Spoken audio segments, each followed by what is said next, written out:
Heads podcast is brought to you by Head Start Basketball. Yeah, don't stop everything. Let kids. I've fallen victim to this too. I was a notorious stop every time someone did something wrong. And I think that stifles creativity. It stifles confidence. So letting kids make mistakes. We have a thing at our practices that we've ran where we just call it, just play. And, coaches, we might leave one assistant in the gym, but all the other coaches walk out of the gym at the end of practice and they just play. And, I think that's worked out well in my past stops. And, so I think sometimes you just have to walk away as a coach and you have to, swallow your whistle or walk out of the gym and grit your teeth and just leave and just let the kids play a little bit. Coach Jamie Smith is currently in his first year as the head girls basketball coach at Solon High School in Solon, Iowa. He has spent 20 years coaching high school basketball and was formerly the girls head coach at both Interstate 35 and Nora Springs, Rock Falls High Schools in Iowa. Coach Smith was twice named the District Coach of the Year while at Interstate 35. He has also been an assistant boys coach at the high school level as well. Jamie has been a shooting clinician for the past 15 years at the Snow Valley Basketball School and is the owner of Fundamentals Forever that offers instructional shooting camps throughout the United States for both boys and girls. Coach Smith also offers video shooting consultations for both players and coaches. He has been inspired by his sister Billie to continue growing Fundamentals Forever in her honor. Coach Smith cites his father, a 40-year high school coaching veteran, who is also on Jamie's staff, and Coach Don Showalter from USA Basketball as two of his mentors in the coaching profession. Grab your pen and paper while you get ready to enjoy our conversation with Coach Jamie Smith from Solon High School in Iowa. Hello and welcome to the Hoop Heads podcast. It's Mike Linsing here with my co-host Jason Sunkel. Today we are here with Coach Jamie Smith. And Coach, welcome to the podcast. Thanks, guys. Glad to be here. Honored to be here. Excited to be here. Yeah, we're very excited to have you on. I know Coach White from Bentonville West highly recommended you as a great guest for our podcast. We're looking forward to the conversation. We're going to start off by talking about your experiences as a kid and how you got into the game of basketball. Can you talk a little bit about what inspired you to get involved with basketball when you were a kid? Yeah, came by naturally. My dad was a longtime high school basketball coach in the state of Iowa, and I didn't know anything different. I grew up watching games with him. I can remember kind of dating me a little bit, watching Lewis Lloyd play for Drake University at Betts Auditorium. Houston Rockets. Coach Jason is shrugging his shoulders right now. He's a little younger than us, but I remember Lewis Lloyd for sure. Yeah, what a great player, what a scorer. So that's kind of what I remember at the early days, and I remember going to before huddle, before crossover. I remember traveling to games with my dad and scouting opponents, and getting home at midnight on snowy nights, and looking forward to getting in the gym with him. So came by it naturally, and just got in my blood and has never left in 40 some years. So when you were a kid, did you play other sports besides basketball, or was it basketball from day one simply because of the relationship with your dad? No, we played it. I played it all. Football, basketball, baseball. Back then, everybody, when you were a high school coach, you were coaching everything. So I was, whether it was on the baseball field with my dad, football field, that's where I was. So we played it all. Just basketball was more of a love in our household. And so what was it like in terms of, you look at the difference between how you grew up in the game of basketball compared to how kids today might grow up in the game, in terms of the amount of organized basketball that's played in the summer, whether it's AAU or club basketball, versus going out and playing in your backyard with your friends or going down to the playground. How would you describe the differences there? Oh, I think there's a lot of differences. And organized us was, finding 4 kids and going and playing. that was organized, and or 10 or whatever it was, and it didn't take us all day to pick teams. I walk in the gym now and say, let's start playing, and kids are, well, she's taller than me or he's taller than me, so they can't be on the team. So yeah, I think there's a big difference, and I don't think it's all the kids' fault either. I just think there's so much going on now. I don't want to say we're controlling the kids or people are controlling the kids, but maybe it's too organized. So I think there's a big difference, when it comes to playing. Sometimes there's just not a lot of just, hey, let's go play. And what do you think are the drawbacks if you look at, the way players are today? What are some of the drawbacks you see to that system? Because one of the things that I always come back to is I think now when kids play, whether it's boys or girls, they only play with an official, with a coach, with parents in the stands, and they just don't get that pickup basketball experience that kids got when they were younger. So as a coach, what are some of the drawbacks you see to that system? Because there are obviously positives, but what are some of the drawbacks you see? I think it's too structured sometimes.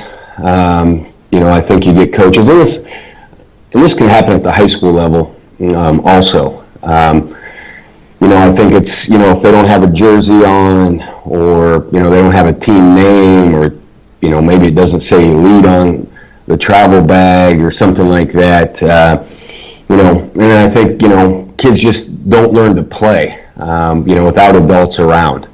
There's so much stoppage in the play because of it, and kids just don't, they don't learn some of that stuff on their own.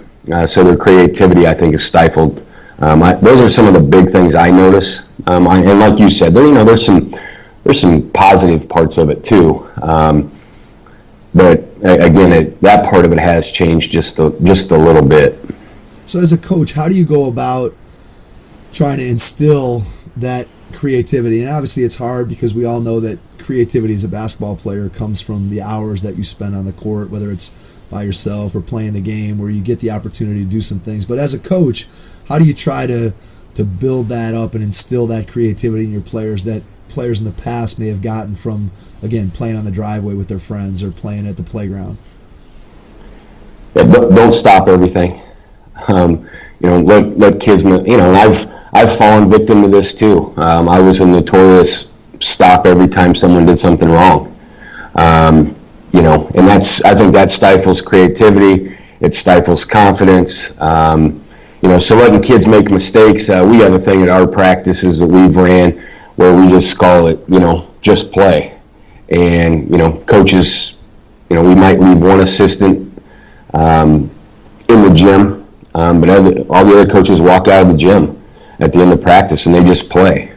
And, I think that's worked out well in my past stops. And, so I think sometimes you just have to walk away as a coach and you have to, swallow your whistle or walk out of the gym and grit your teeth and just leave and just let the kids play a little bit.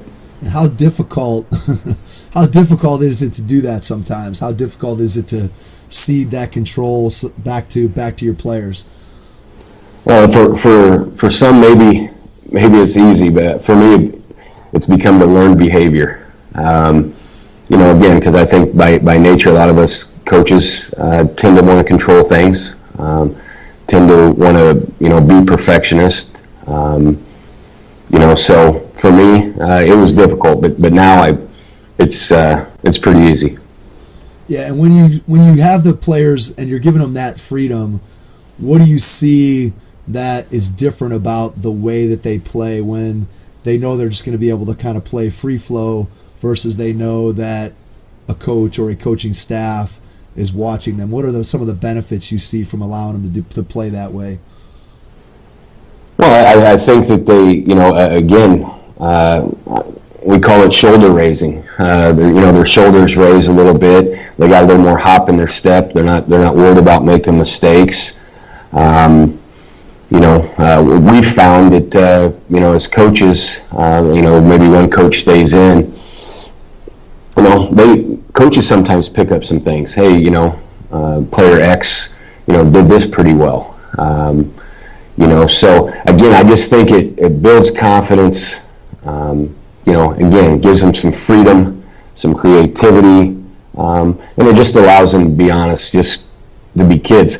And it's the closest thing that we found that you're going to come up with pickup basketball, because it's not happening. You're not, at least what I've seen, you're not seeing kids playing, pickup basketball anywhere. Not saying it doesn't happen, but that's the closest thing to what I consider real basketball is allowing those kids to do that. Yeah, I would 100% agree that pickup basketball is, if not dead, it's very close to being dead, especially if you think about, we talked about on one of our other podcasts about playing outdoors, and where we've had conversations with kids who are 13, 14 years old and middle school or early in high school, tell them we used to play all the time outside, and they look at you like you're crazy. Like, what do you mean play basketball outside? Aren't there rocks on the court? Isn't it windy? How do you do that? And it's like it's a totally foreign concept. Oh yeah. My last stop, first 2 weeks in the summer, we would go outside. We would just go to the park and we would just play. And you're right, it was at the beginning it was foreign, but at the end, after a few years, kids looked forward to it. But again, they weren't going to do it on their own. They're going to, can you open the gym? Can you open the gym? Which, I love opening the gym, but I would like to see some kids get outside a little bit more and just play. Yeah, I think that's one of the challenges that, as we've talked to more and more coaches, I think that's one of the things that has come across loud and clear, is that one of the biggest differences between, let's say, the players of 20 years ago and the players of today is that if a parent, a coach, an adult in some form or fashion isn't organizing their basketball activities, that the vast majority of players aren't going to do anything with basketball. I know with my own kids, this is something that I've faced. I have a freshman girl and a 7th grade son, and it's a challenge to get them to just go out and want to shoot or play or do whatever. If it's something that's organized by their coach, or in my case by their dad, they're willing to do it, but they just don't get out and organize and play the way that kids used to. And I think that's a challenge that everybody across the country is facing for sure. And I don't think it's something that's going away. No, it's not. And I think, there's a lot of us to blame for that. Yeah. Because as a parent myself, someone who had keys to the gym,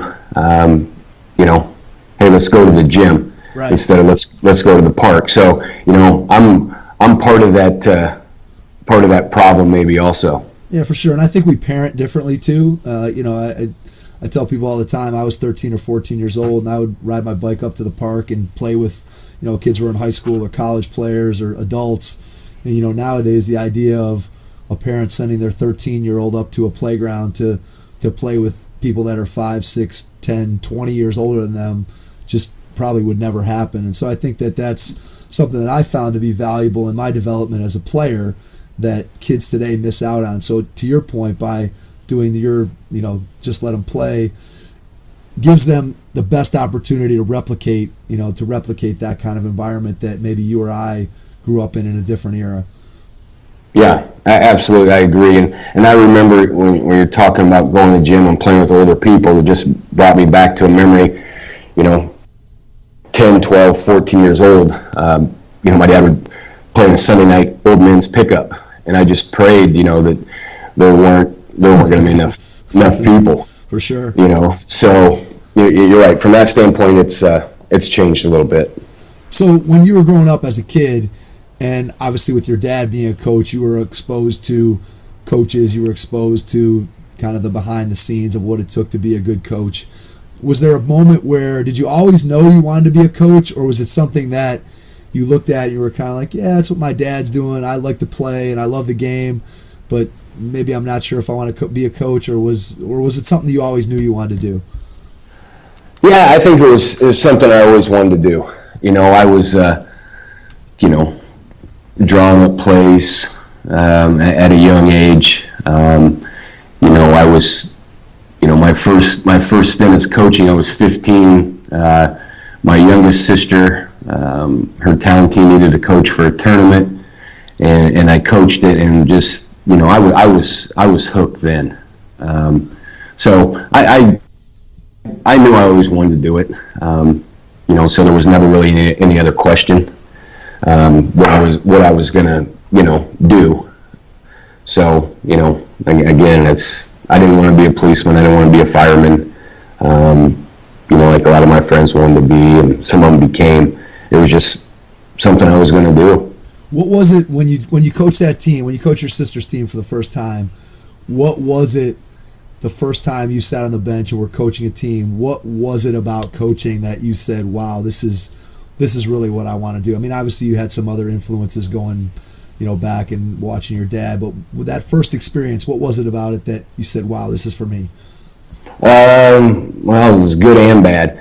I remember we drew up an out of bounds play during a timeout, and we scored on it, and so that excited me. And then I thought I was the king of the out of bounds plays.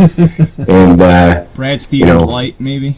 Yeah, absolutely. Before Brad Stevens, I was Brad Stevens before Brad Stevens, Nice. but so a little bit of success. Just like anything else, I think, people get a taste of some success and something that they love doing, and that just kind of motivated me to really want to coach. And so, how did you end up on the girls' side of coaching? I'm always curious, when you hear people that are coaching, either gender, what their story is of how they ended up kind of going on the path that they did. So, how did you end up coaching on the girls' side of high school coaching? Well, it was I went to college actually, and I played baseball. Okay. I happened to be better at baseball than basketball. I loved basketball, but I was better at baseball, and so I went to college, played baseball, got out, and I found a job that no one else wanted, and I mean, literally no one else wanted. And it was a girl's job. And so I took it. And, my first 2 years were brutal. I loved the coaching. It was brutal from the wins and losses. Right, understood. So, we worked hard. I loved it. I loved the coaching part of it. We improved. But I got a sour taste in my mouth for losing. And I got out for a little while. And got in the business world, and was successful for a little while, but just absolutely could not stand not being in the gym. So I got back in as an AAU coach, and it was on the girls' side.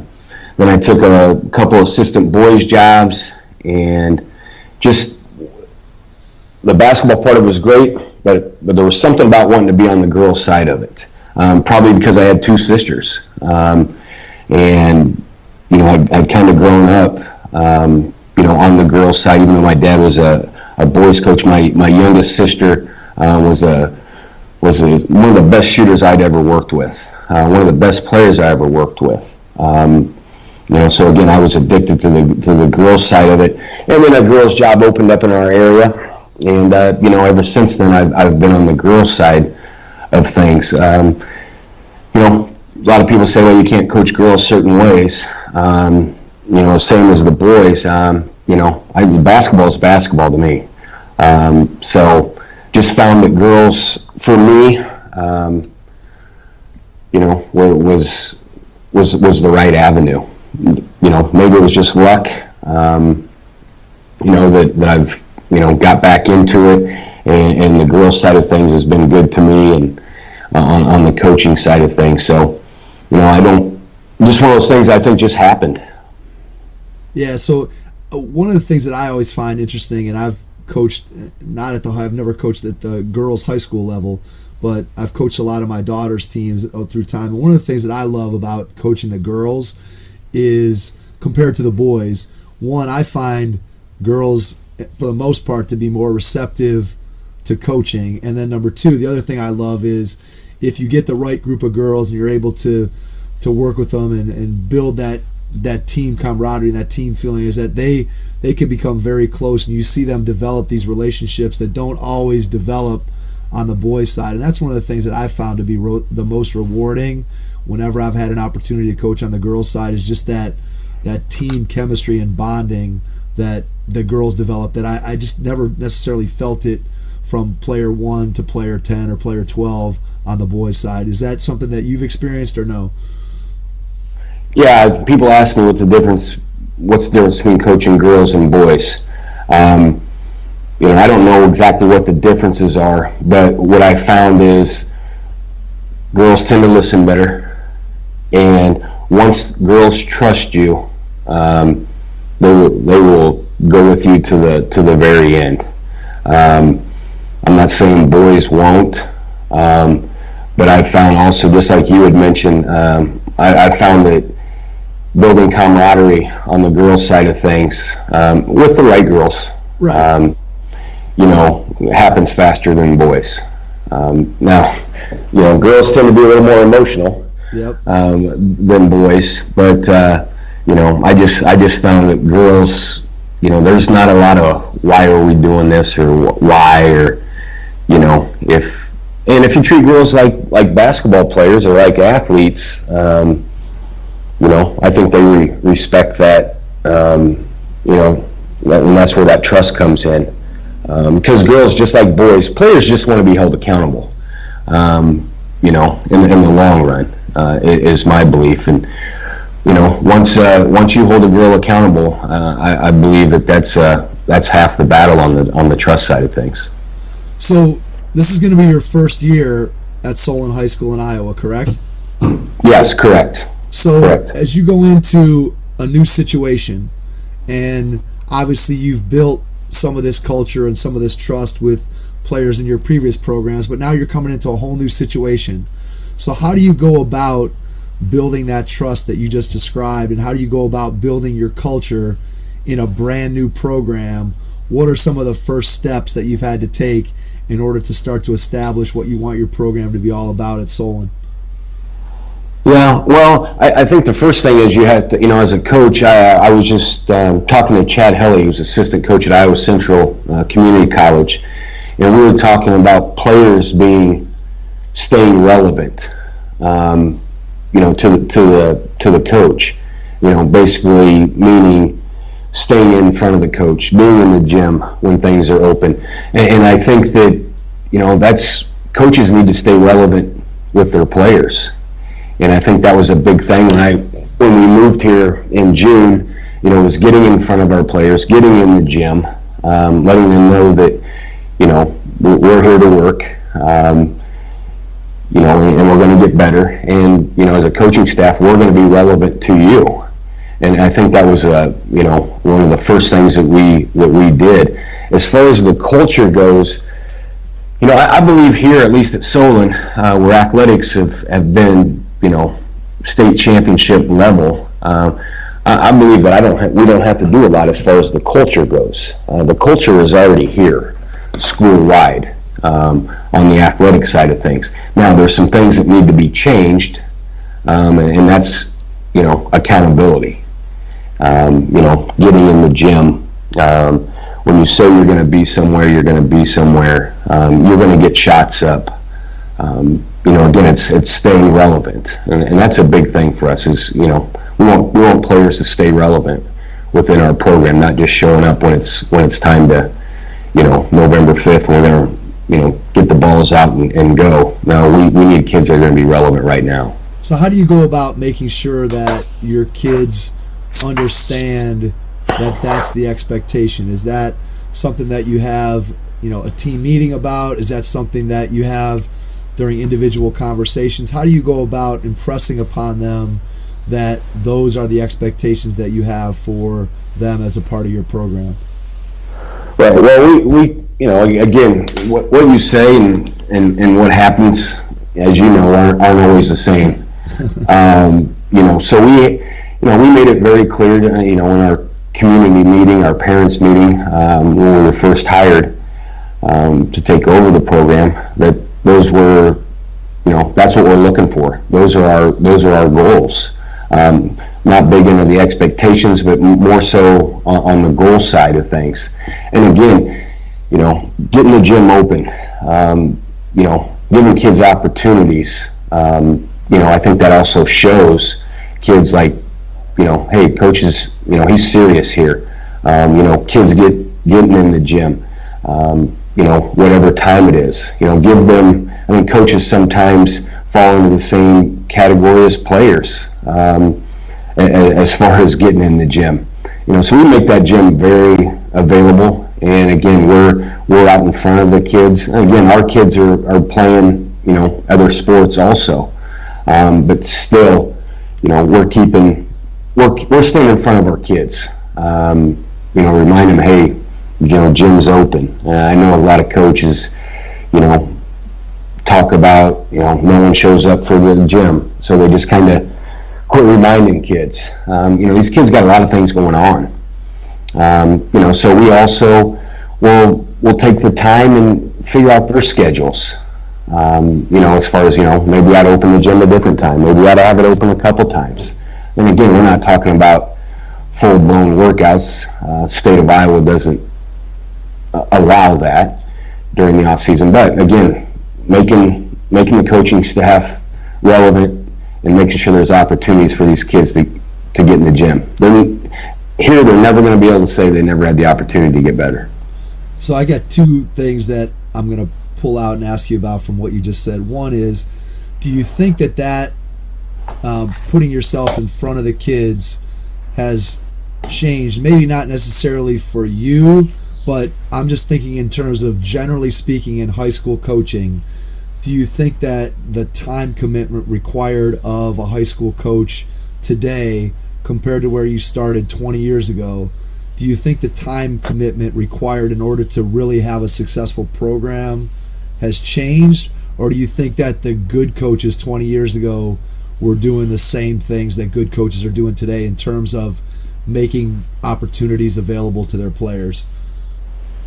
Yeah, that's a good question. I know a lot of successful coaches who, will open the gym 20 times in the summer, maybe 5-10 times in the fall, and go out and win 20 games a year. My experience is, the more opportunities I could give kids to get in the gym, the better off they're going to be. Because as we talked about before, they're not doing some of this on their own. The top level players, they're probably doing some of this on their own, but it's usually by themselves. So I found, and again, it's a learned behavior for me. I grew up with it. I grew up with my dad having, 30 years ago, having the gyms open all the time, and kids would come. So, I'm going by my own experience. The more opportunities I had the gym open, I just looked at the more opportunities that, kids had a chance to get better. Absolutely. Now, with that being said, if two kids show up, you can't go home and be upset for all the kids that didn't show up. I've done that too, and I've wasted a whole summer before complaining about the kids that didn't show up instead of, praising the ones that did. So the second thing I want to pull out from there, and I think you're 100% right there, that whatever you're doing, you got to do it for the kids that are there and focus on them, and understand that as you're building your program, the kids that are showing up all the time, eventually those are going to be the kids that you're going to build your program around. And the second question I have for you related to what you were talking about before is, so as you come in and you talked a little bit about yourself and your coaches, so putting together your coaching staff at a new program, so where did you bring some assistants with you? Were there assistants that were already at the school that you met with and then hired, or how did you go about putting together your staff at a new program? I was fortunate. I'm gonna bring someone with me, but I already had the staff was already in place. I met with them, and I had, I don't want to say authority, but I had some input whether they were going to work out or not. And I was fortunate. One was a former head coach here who's been with the basketball program for 24 years. One of the other assistants was a former player here who had success as a player and then at college and then came back home and has been assistant here for 3 years. And then I've got a couple other coaches on the volunteer side of things that have been with the program for 3 or 4 years. And from day one they've bought in and are excited to go. And I was fortunate. I didn't have to go out and search for people, and assistant or coaches in general, finding ones that are all on board and 100% committed are hard to find. So I was fortunate right off the bat that I was able to do that. Yeah, I think that's a huge benefit for any coaches coming in. We've talked to a couple other coaches about building their staff and how important it is to be able to have trust. And I know that one of the coaches we talked to, Coach Eric Flannery here from St. Edward High School, he talked a lot about how when he builds his staff, he really could care hardly at all about the coach's X and O's and how much basketball they know. And it's more about how do they relate to kids and can he trust you. And I think that when you have a great staff, and I was fortunate enough here in my own position, I was an assistant varsity basketball coach here in Ohio with the same head coach. We were together for 13 years, and I stayed in my assistant varsity coaching position, and it was just a great staff. I felt like as an assistant, I was respected. I was given responsibility, and my head coach knew that I had his back at all times and was there to do whatever it was that he needed in order for us to have success. And I think that that's something that if you can find those kinds of people to be on your staff, I think you're so far ahead of where other people might be that I think it just gives you a tremendous advantage.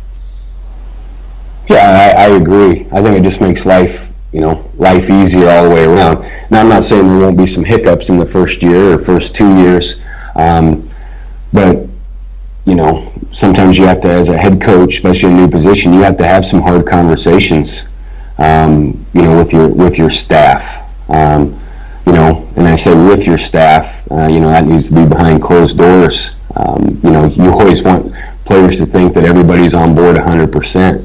But again, there are some of those tough moments, and I think as a head coach, the sooner you get those ironed out, the sooner things are smooth sailing. So as you go into this first year, what do you think is going to be your biggest challenge that you're going to face throughout this first season? Oh, well, number one, I'll speak from a basketball standpoint. We're gonna have to shoot better. We're gonna have to score. A few more points. And I think from my standpoint as a head coach, I'm gonna have to still get to know these kids a little bit, better as time goes on. We talk about building the Solon way, and the Solon way isn't maybe what it has been in the past. There's going to have to be, you hear a lot of stuff, well, we used to, in the past, last year, so, patience on my end, to realize, that, not only is this new for me, but it's also new for the players too. So, they have some stuff that they've been accustomed to that, probably aren't going to be the same thing that we're trying to get done. So again, it's just getting through the growing pains. And we talk about Randy Sherman with Radius Athletics. I talk with him a lot about this, and he talked to me about program, team, me, and that needs to be the order that we're working on here. Everybody wants to win, but we're trying to build a program here that that's going to have some long-term stability here. Yeah, I love that. I've heard a couple other people say that, and I think it's a great way. Before I started doing the podcast, I had honestly never heard that particular hierarchy of how you kind of look at your decisions. And so I think that's a really clear way. And for any coaches that are out there, listening, I think that's a great way to sort of frame your decisions and think about it. I want to ask you about something that you said there when you talk about your program. And obviously, as the varsity coach, your first and most important job is to coach your varsity team. But as you look at building a total program, how do you go and start to instill the things that you want to teach and that you want to be all about? How do you do that with your middle school teams? How do you do that with the youth players in your community to sort of get everybody on board and everybody following that same direction so that you get the program going from top to bottom the way you want it to go? Yeah, and do that. And I mentioned that word relevant earlier, and I think you have to be, as a coach, you have to be relevant to all those kids also. The other day when you had given me a call, I was on my way to practice. I was on my way to middle school practice. Nice. So being visible, and again, depending on the level, they should start to, mirror what you're going to do at the high school level. And to do that, you have to have the communication with the middle school coaches and talk about what, the long-term vision is. And, being relevant, being in front of those middle school kids is a big way. We just finished a 6-week Solon Way for our youth kids, 4th through 8th grade, that went on Sundays from 3 to, we broke it down by grades, 3 o'clock to 8 o'clock. So starting to instill that, the Solon Way with those guys, at a young age, and with our youth coaches also. I'm one of those that I like to get the youth coaches on board. I want them being a part of the program because I think the more they feel that they're, part of the program, I think the better it is, all the way around for everybody.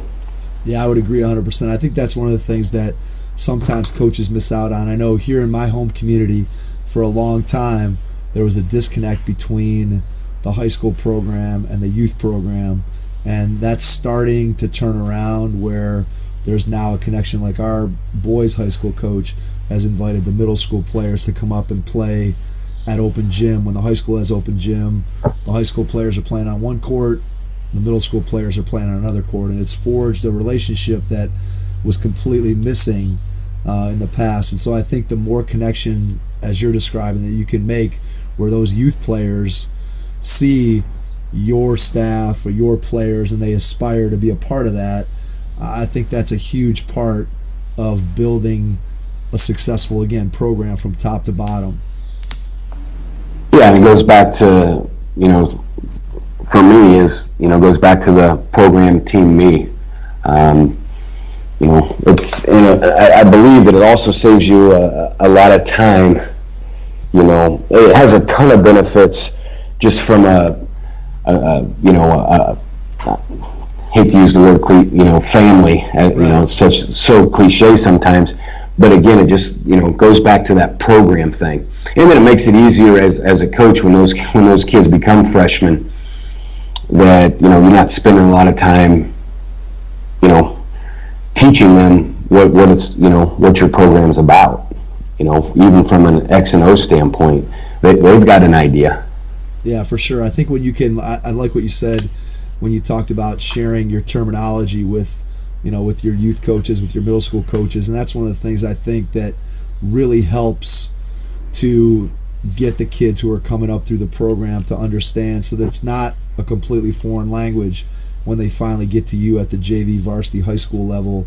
They've already heard some of the things that you're trying to teach, and so I think that that's really a key to building that program and really getting it going. Are there things that you see that you need to do to, I know you said that that Solon's had a great tradition athletically, so I'm assuming that there's a lot of community support, or anything that you have planned to further connect your team to the community, to build community support for what you're trying to do? Yeah, we'll do some community service work. We're just right outside of Iowa City, about 10 minutes. We'll we'll head down to the children's hospital. You know, I don't know if you guys watch football or not, but The Hawkeyes, the one that they waved to him after the first quarter, right? Yeah. Yeah, so we'll plan it in January. We'll be down there at the hospital. You know, we're a suburb, but you could put us out in the middle of nowhere, and there'd be a lot of towns like us, throughout the Midwest. We just happen to be, close to Iowa City, so it's a really tight knit community. We'll do the fundraisers like a lot of schools do, the soup and hoops, that's community driven, but again, it's the sports tradition kind of helps build the base already. The base is already built, for the community side of it, and we just have to get better and get us back on track here. When your first season's over next spring, what do you hope to have accomplished? What are you going to look at? And I'm not talking obviously about a one-loss record, but when you look back on your first year, how are you going to judge whether this first year was a success in your own mind?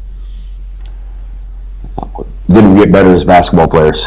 Bottom line, do we have kids that are better shooters than they were before? Now, again, a lot of that shooting stuff, happens in the off season. Do we understand the game better? Can the kids go in the gym and play, and you can look at them? Have they became better? Could Grandpa and Grandma just walk into the gym and kind of understand what we're about? Hey, Solon likes to man-to-man pressure. They look to drive and kick. Stuff like that. Could other people just walk into our gym and say, this is what they're about? That'll be a success, in my opinion, for the season. So when you think about a player that's played for you in the past, or a player that's going to play for you this season, and one of those players looks back on their time playing high school basketball for you 5-10 years after they graduate, what do you hope, or what do you think that those players would say that they got from playing for Coach Smith? Is there, and I'm not talking about necessarily basketball things, but what are some things that you've taught them, or that they would say that you've taught them that's going to benefit them across the course of their entire lifetime? I would hope they would say, that he was tough, but he was honest. I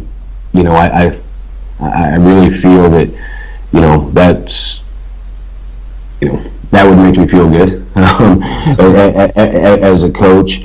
And I also would, we talk about, and past players, I know they would say, or, believe this. We talk about, I don't want a lot of wishers.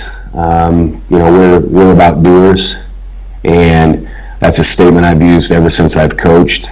And I think that, looking back at players I've had, or players that have called me for references, which to me are some of the best phone calls I get, that those are the kids that, looking back, that, some are trying to be doctors, or had one called the other day about she's going to be trying to be a dentist, just finishing up some of her residency, and talking about, being doers, and, dreamers are good as long as they're not, dreaming all day.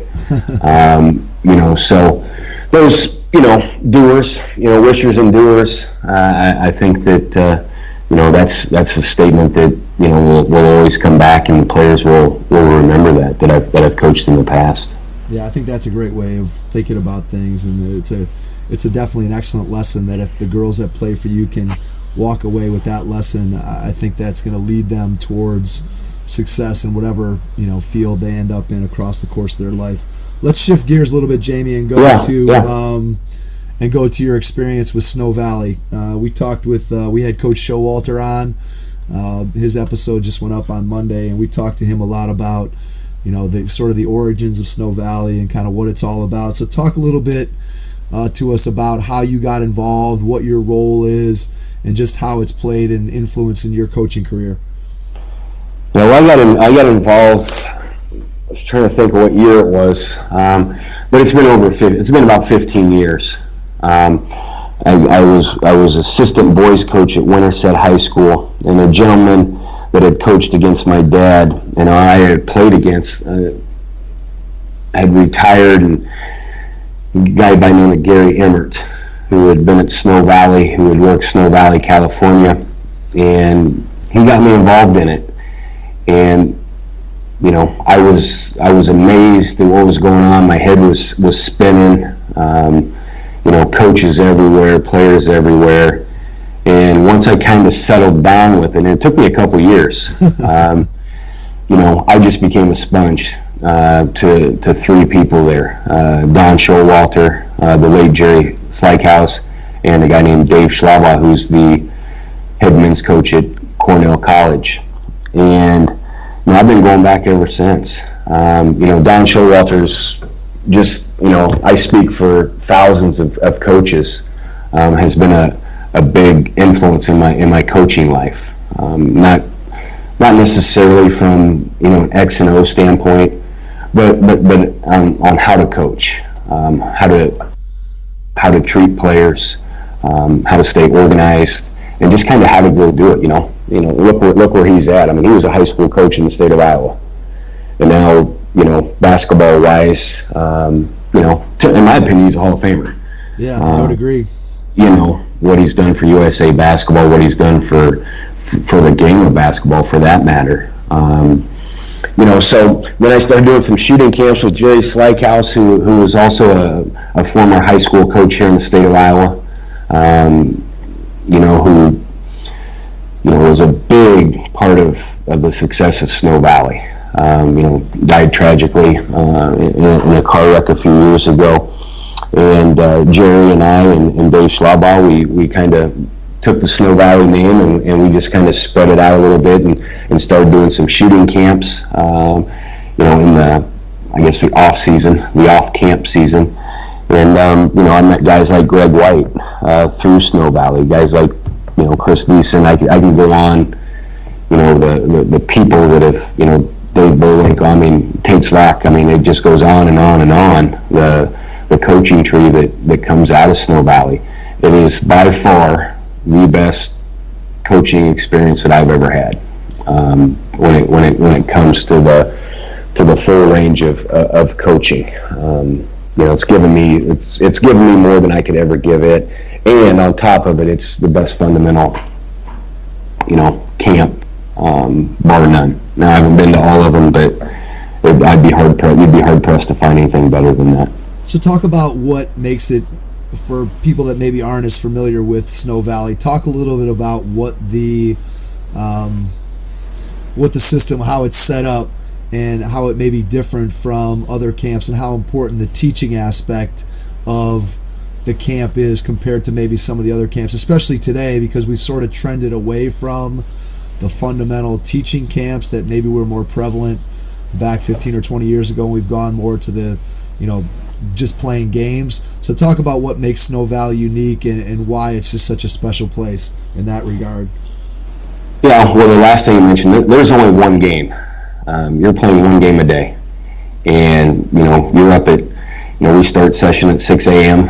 Before we eat breakfast. We'll do some kind of a station, whether it's defense, which it usually is in the morning, and then you'll go eat, then you'll come back for 3 hours, then you'll go eat again, and you'll come back and you'll go for 4 hours, and you'll go eat, and then you'll come back and you'll go for a couple more hours, and then in the games. So you're talking, you're talking 15 hours on the court, and like I said, it was only you're only playing one game. So when it comes time for that one game, you're ready to play.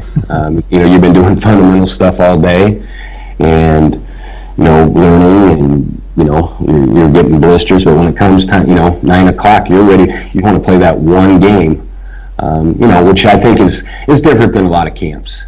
As you would mentioned, a lot of camps, and I've worked a lot of other camps, where you're 9 o'clock, get rolling around and, maybe do a couple hours of stuff, and then, play 2 or 3 games and hand out a whole bunch of t-shirts and call it a week. But, and again, not bad mouthing any of the other camps. I just know as a coach, from a teaching standpoint, there's nothing better. And it's just, and for a coach, there's not a better coaching clinic in the world. Yeah, can you describe for me? Here's just a question that I have, and we didn't get a chance to ask Coach Showalter this, but it's kind of a question that's been on my mind since we talked to him. What does it look like for a coach who comes to Snow Valley for the first time? So I show up and it's my very first time there. What does that process look like? Because he kind of alluded to the fact that maybe you go and work with a coach who's been a more senior member of the staff there and kind of see how things go. So can you kind of describe what that process looks like for a coach? Because I know, again, we're talking about a camp for players, but as you just said, in many ways, it's also a coach for camps to develop, or for coaches to develop, their coaching skills. Yeah, and just what you said, which Show had talked about. He's gonna, not gonna really throw you to the wolves, but he's gonna find you some coaches that have, been here, that he trusts and that you can learn from. And again, there's, his expectations are high, for his coaching staff. There's not, he doesn't want to see coaches sitting down. He wants you guys, coaches coaching, and if you do that, then you'll be back again. As time, it's just, it's kind of moving. You're a freshman coach, you're a JV coach, you coach, someday maybe you get your own, clinician part of the camp. So there's kind of a method to that, but in the same sense, you see a lot of coaches, and he talked about this year, that state champion coaches that are working with the freshmen, 8th graders. You better leave your ego at the door, because if you're there, you're a coach. You're not a state champion coach. You're gonna work with whoever he's asking you to work with. So just a ton of good stuff there. Yeah, I think that's important for all of us to remember, and it's one of the things that Coach Showalter mentioned when we were talking to him was, a lot of times coaches have aspirations to get to the next level. If I'm a middle school coach, I want to be a high school coach. If I'm a high school coach, I want to be a college coach. If I'm a Division III college coach, I want to be in Division I. And his point is to be great wherever you are, and I think that was one of the best messages that anybody out there could hear. And again, you're kind of repeating that same thing, that no matter what level of player you're being asked to work with, you should pour your heart and soul into that particular coaching job, whether it's just running a station at Snow Valley basketball camp, or whether it's coaching a Division I team in the Final Four, to be the best at what you can be and at where you're at. And that's going to allow you to be successful. And again, if you're successful, maybe opportunities will come, maybe they won't, but you should put everything you have into wherever you are. And I think that's what I hear is happening at Snow Valley. Yeah, just, kind of the be where you're at kind of mindset. Because there's a lot of good coaches, and there's a lot of good coaches who aren't, coaching tonight on the first night of the NBA. For sure. There's a lot of great coaches that haven't won state titles. There's a lot of great coaches that you can learn from. And as you get older, I think you realize that a little bit more. Again, it's just kind of an experience thing, but I think the sooner you realize that, the more you can pick up as a coach. Absolutely. So you talked about branching off into doing your shooting camps, your fundamentals forever. And I know we talked a little bit about this before the podcast, that your sister was sort of your inspiration for going ahead and moving and trying to expand what you're doing with fundamentals forever. So can you talk a little bit about where that came to be, why your sister was such an inspiration to you, and then kind of what you're doing with that, so people out there can hear a little bit about what you have going with Fundamentals Forever. Sure. Yeah, I kind of mentioned before. My sister was she was the basketball player I wanted to be. All-state player, All-American at the junior college level. I started working with her at a young age. Kind of took her under my wing. And she became a really good player. She was one of those kids that we had talked about that, she wouldn't go to the gym because she didn't want to wait on my dad. She would, scoop off the driveway, shoot with the gloves on, right. that type of kid. And unfortunately, she picked up a rare disease called gastroparesis. Basically, it's a paralyzation of the stomach, and started dealing with that. And we didn't know at the time. Our senior year of high school, went on to college. Like I said, at the junior college level, decided not to play anymore. Kind of was battling some illness, and 15, 17 years ago, figured out what it was. And she was a basketball junkie. She coached. She ran shooting camps at a very young age. At the age of 21, she had a camp of shooters with over 110 kids there, all on her own. And again, this was my younger sister, so she was, inspiring her older brother. And long story short, a few years ago, about 8 years ago, I started Fundamentals Forever, as under a different name. At the time, I didn't really have a name. I just started doing shooting camps. And it grew, and I did some with Jerry Slykehouse and Dave Schlaubaugh under the Snow Valley name. And my sister passed away about 2 years ago. But in that time since then, right before that, she inspired me by her willingness to keep fighting, to keep living, to keep giving people, some hope, and still teaching at the time. So, after she passed away, I decided I was going to try to take it to a different level and, share my knowledge with shooting, which shooting is a passion of mine. It's probably because I couldn't do it. So I became kind of a nerd on shooting, I guess, and studied a lot of it.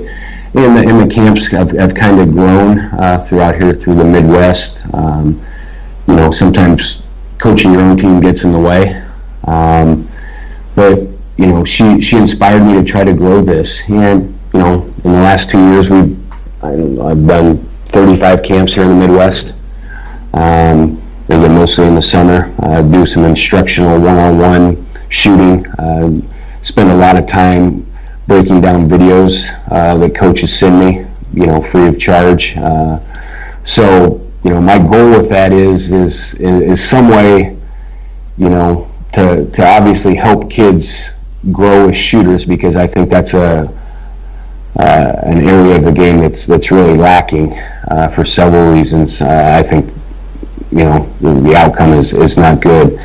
And the other part of it, quietly, I'm not usually very open about my sister's death, but again, it's kind of I do tell the story when I do the camps, whether it's the individual camps or large group camps. I do share her story and her struggles, but still fighting to get up, and I compare it to shooting. There's a lot of kids that don't become shooters because they can't handle the pain.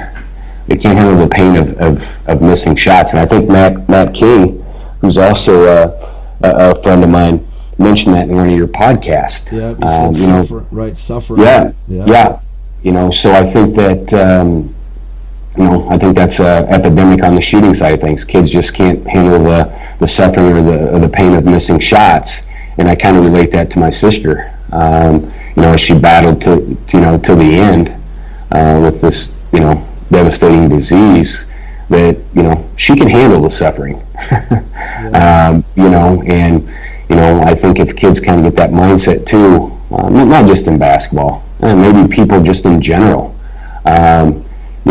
suffer for a little bit and, see what comes about it, rather than, because there'll be long-term pain if you can't handle short-term suffering, is kind of the way I look at it. So long answer there, my man.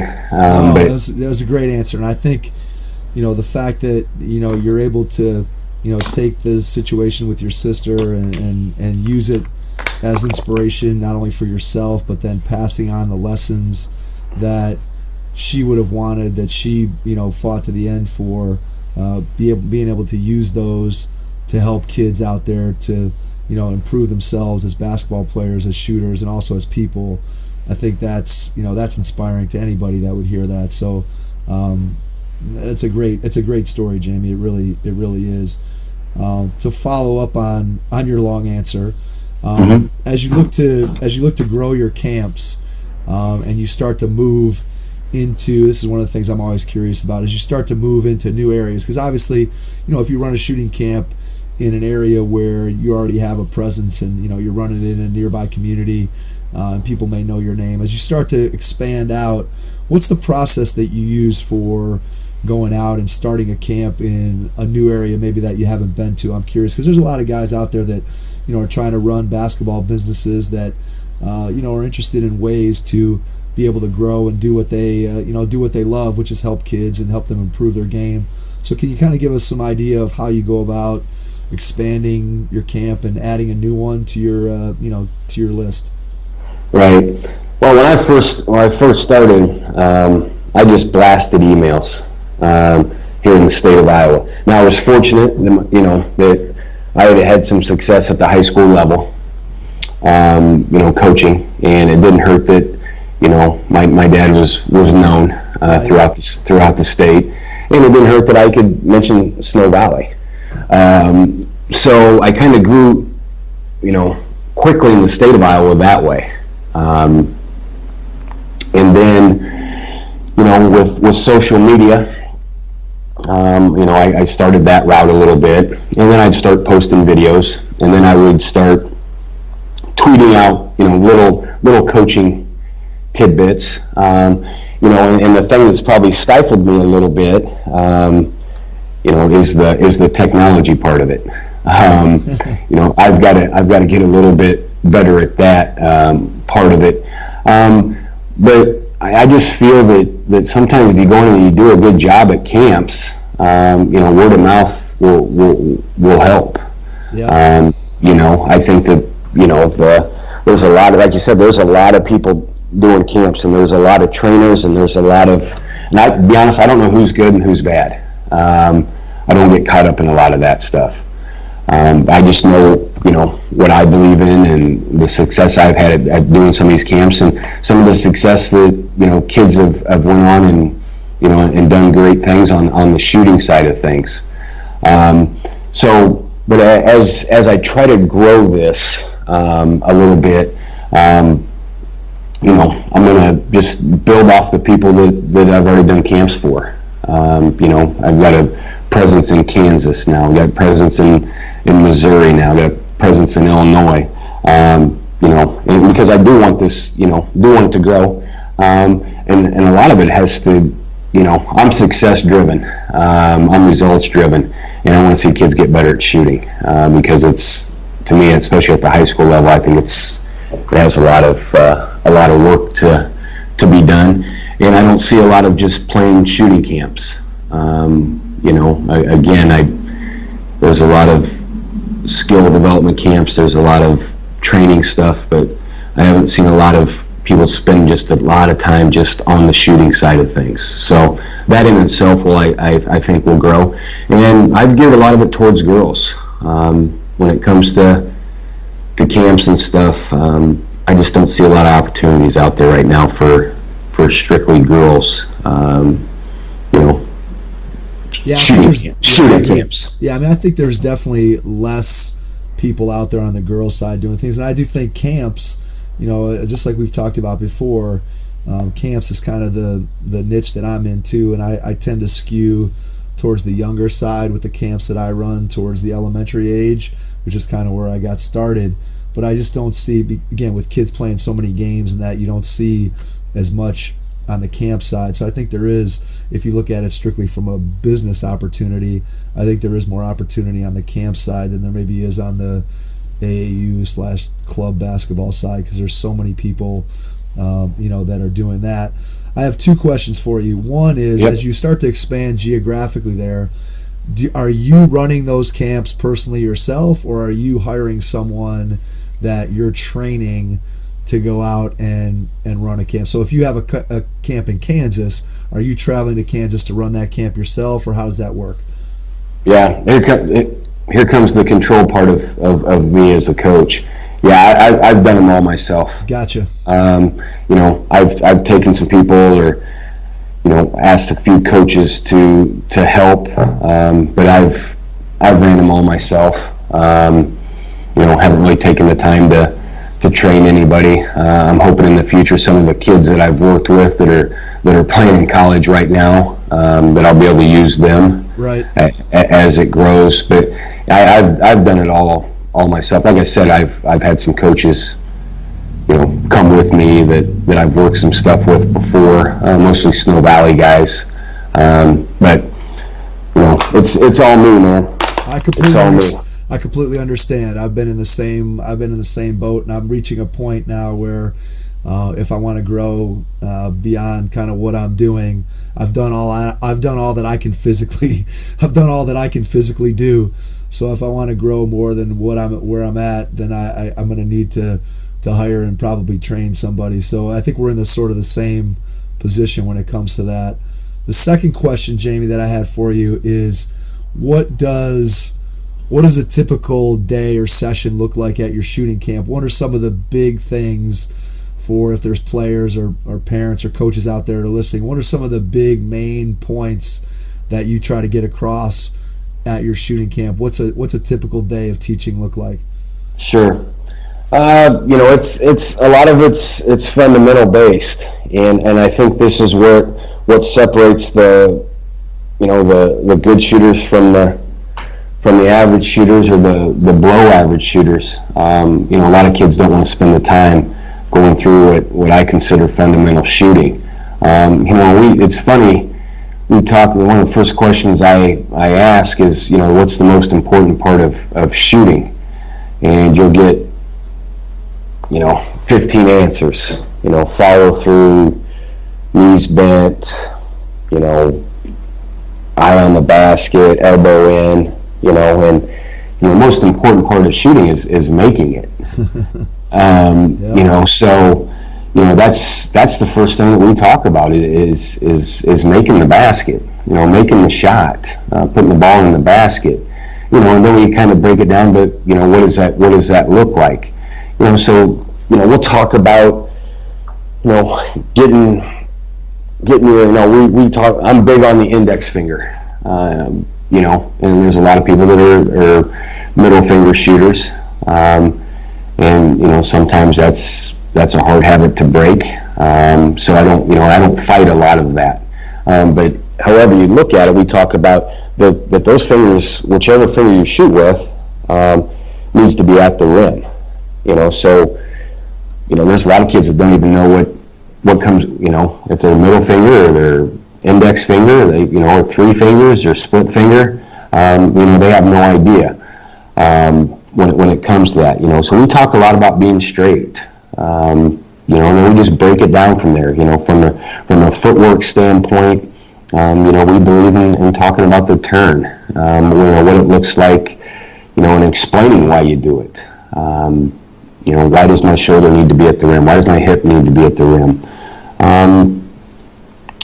Again, footwork, we talk about the hop.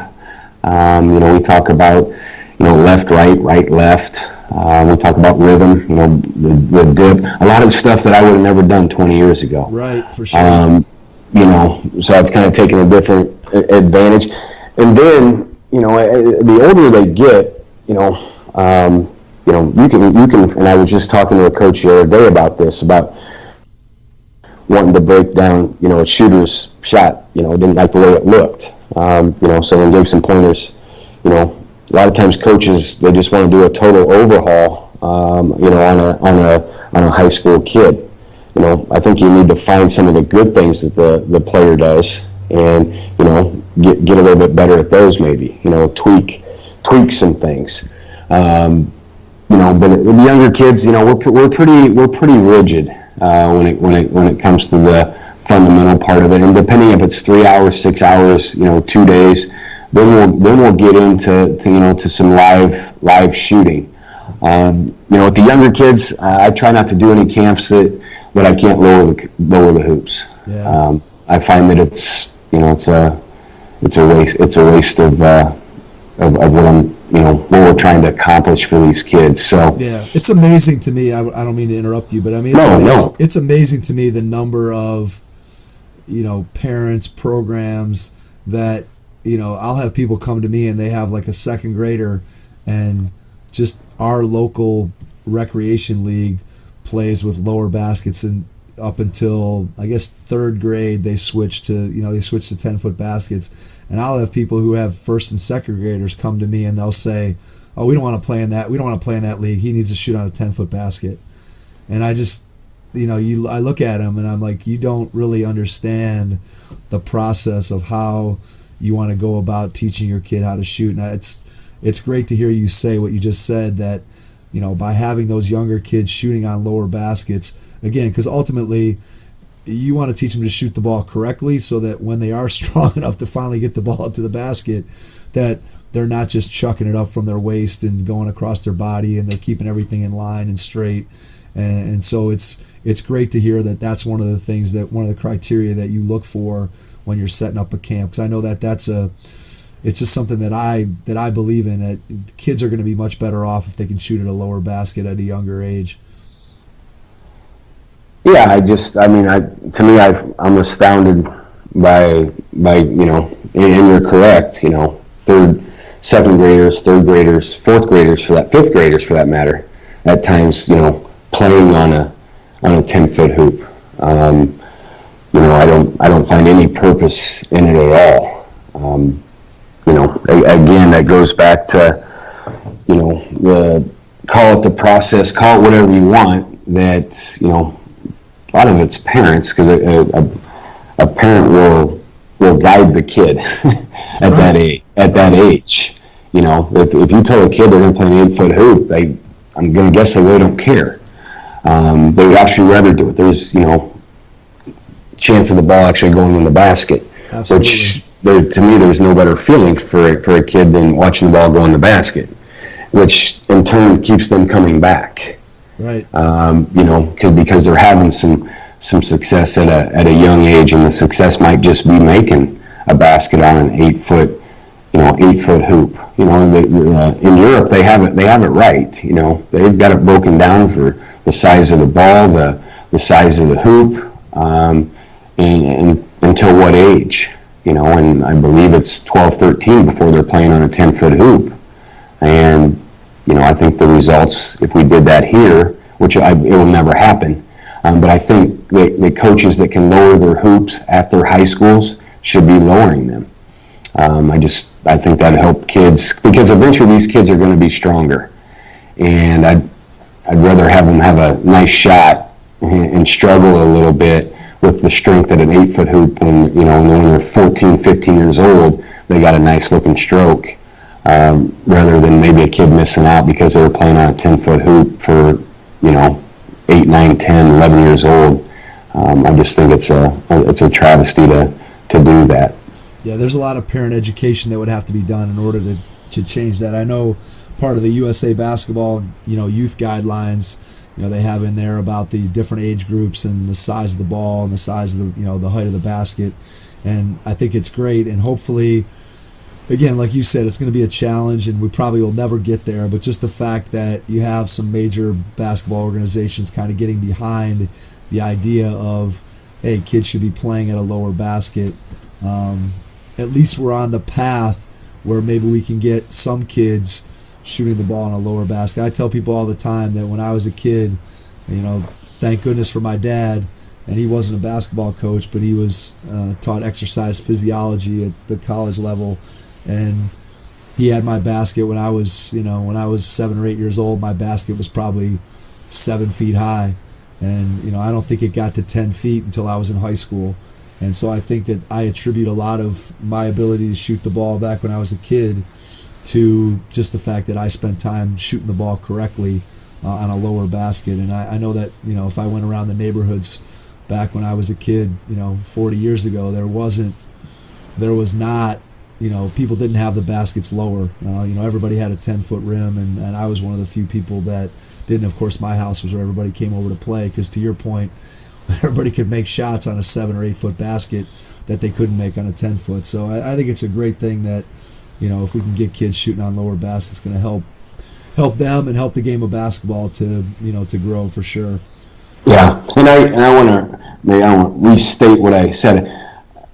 If there's anybody that can get it done, it's probably guys like Don Showalter, guys that have some voice. Do I think that we'll go to a FIBA way of doing things, like they do in Europe? No, but maybe we'll get closer. Right, exactly. I guess I should say, and it takes guys that are, I guess, like me, like you, like a lot of people, to keep not just talking about it, but doing it when we have the opportunity. I think that would be a big thing too, not just talk, but do. I agree. Let's hit on one more thing, Jamie, before we wrap it up. And as another thing that you mentioned as part of your fundamentals forever, you talked about breaking down film for people that send you breakdowns of send you film of whether it's their shot as a player, or a parent sending you their kid's shot. So talk a little bit about what that process looks like and what people are looking for from you, and then kind of what you give back to them that makes what you're doing in that realm valuable.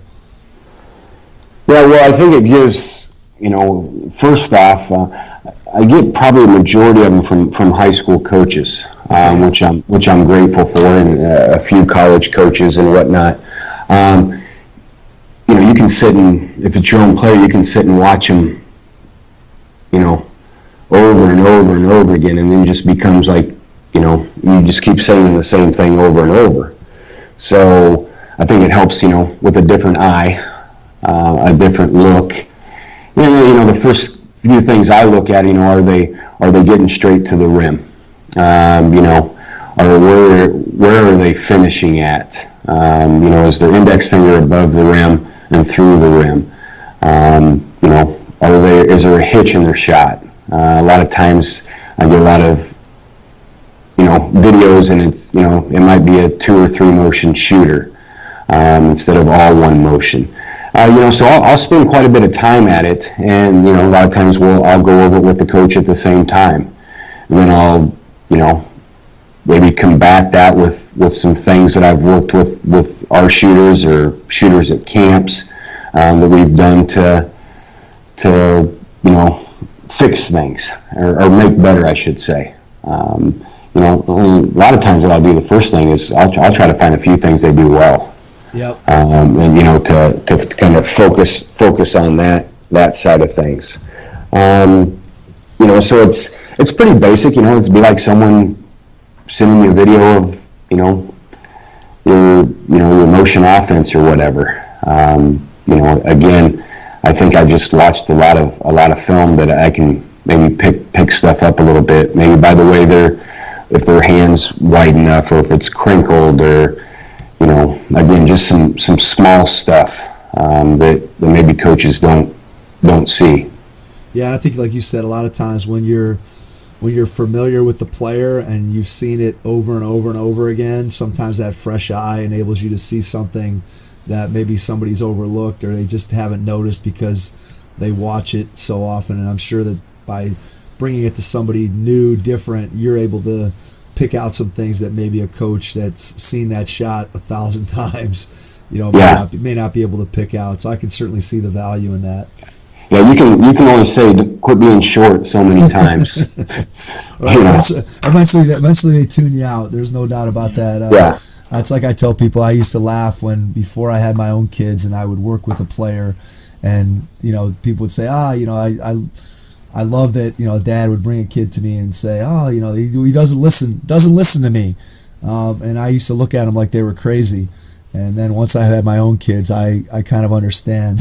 Sure. I understand that they hear you so much and you become so familiar with them that sometimes that fresh eye makes all the difference in terms of their receptiveness to coaching. And so I can definitely relate to what you're saying there. Yeah.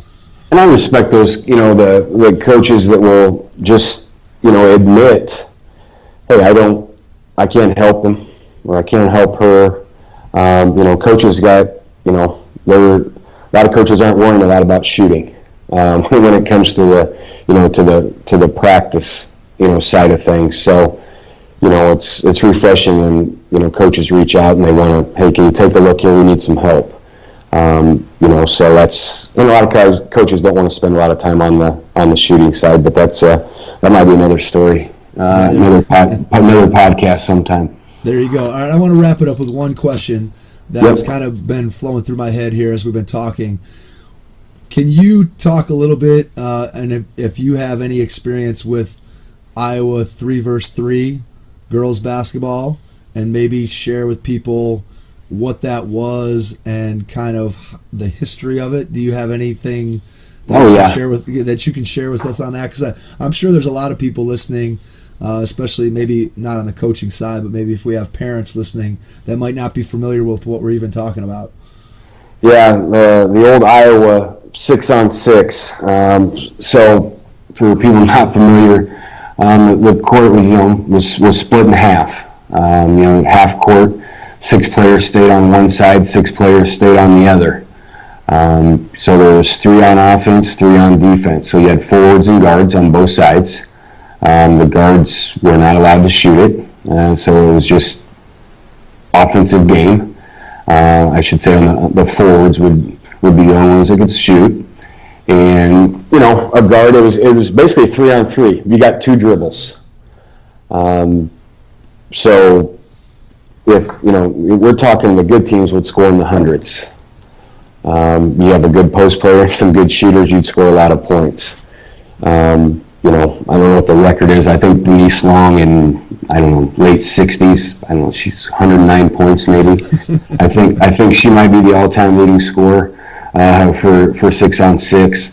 Then the guards would get a rebound. They'd have 2 dribbles to get it across to the other side. It was a wild game. They played that here in Iowa until my sister actually played that. She played 1 year of high school organized 5-on-5. Now my parents had saw and she had saw that this was coming, so she started playing 5-on-5 at a young age within the area. But so 1994 was the last go of it, Iowa and Oklahoma. So again, you couldn't, when the ball was outside the lane, you couldn't touch the ball as a guard. So when you were defending, unless it got in the lane. There was it was really offensive based, and there was, there was a very, very popular sport at the time, the way the game was played.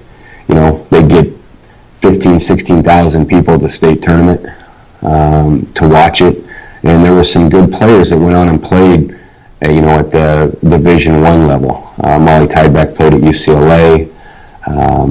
Lynn Lorenzen. I think Lynn Lorenzen scored, some crazy number, like 8,000 points, 7,000 points, some in a 4-year period. So it was a crazy game. It was an exciting game. For fun, we used to play it once in a while at practice, because a lot of my players were, in my earlier, 5, 7, 8 years ago, a lot of the parents the moms had played it. Right. So good game. A lot of people would cringe now if they younger generation were watching it. But it still had some basketball fundamentals, but there wasn't a lot of transition.